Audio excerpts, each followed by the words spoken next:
もうすぐ馬車が移動します。都の大量殺人鬼ですか？いいわ。切り裂きケニーを知ってるか？奴と暮らした時期がある。え？そうだ。奴なら平気で素人も使う。どうしたんですか急に。こんな時に冗談言うなんて。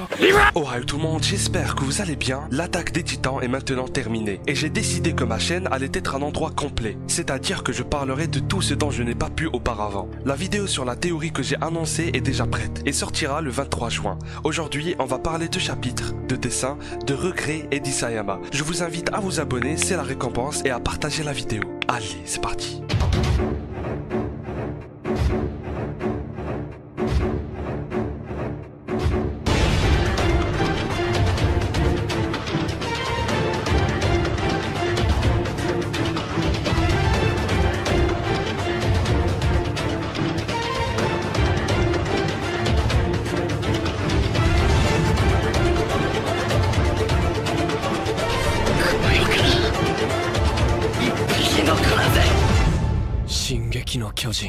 Avant de commencer, petite anecdote drôle sur Isayama. Lorsqu'il avait réalisé sa première histoire, elle contenait 35 pages. Il les avait présentées aux différents magazines manga, mais il était tellement naïf que même avant l'affichage des résultats, il disait à ses amis des choses du genre « Tu ne vas pas en revenir quand tu verras le prochain magazine ».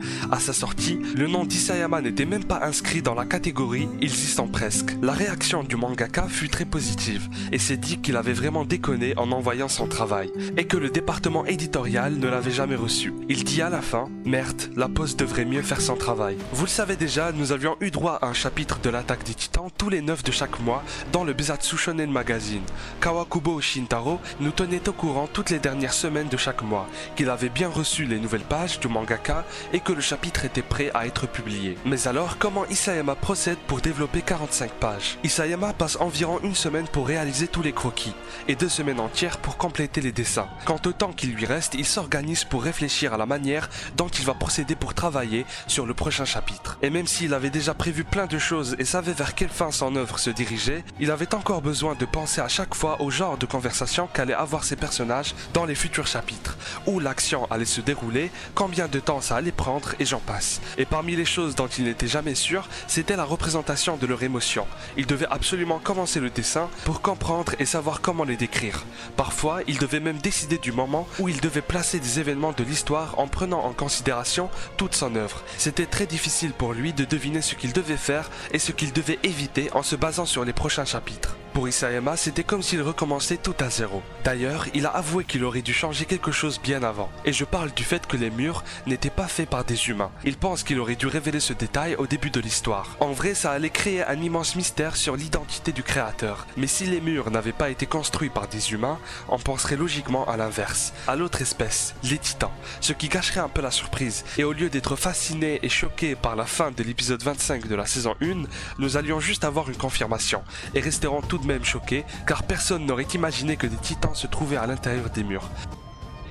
Enfin bon, dans les deux cas, ça reste énorme. Isayama regrette également le fait qu'il n'avait pas assez détaillé l'histoire de ses personnages, et qu'il avait tellement peur que la maison d'édition le lâche au début, qu'il avait abandonné cette idée. S'il avait su depuis le départ que son œuvre allait être un immense succès, il aurait concrétisé son envie. Il y a des années, il avait même annoncé qu'il allait construire un arc qui parlerait du passé de ses personnages, depuis leur enfance jusqu'au moment où ils intègrent l'armée. Et à présent, on peut dire que c'est chose faite. Ou pas vraiment. On a eu le passé de Reiner, Historia, Ymir, Erwin, Levi, mais il reste encore plein de personnages très intéressants. Pour ma part, j'aurais aimé avoir un flashback sur Hansi par exemple, et bien d'autres encore. Dites-moi en commentaire quel personnage vous intéresse le plus.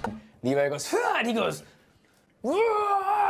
and he attacks, and then so my son, we reenact that every single time. He goes, "Dad, I want to watch it." Isayama avait beaucoup de scènes importantes dans sa tête et voulait absolument les dessiner. Je vous donne quelques exemples. Le combat avec le titan féminin et avec le titan bestial.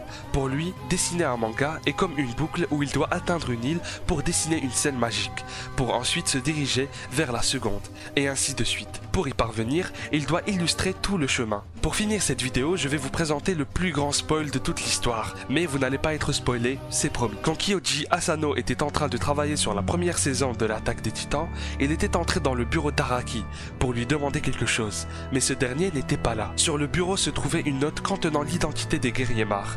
Annie Leonhardt pour le titan féminin, Rainer Braun pour le titan cuirassé et Bertolt Hoover pour le titan colossal.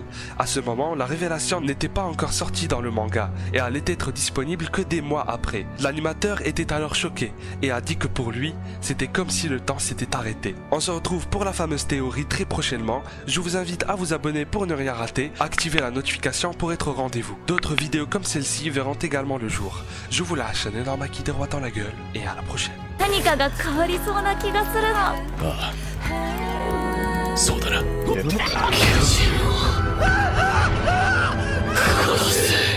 そしてその道は全て一つの座標で交わる。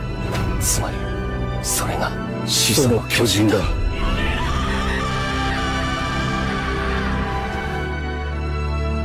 一匹残らず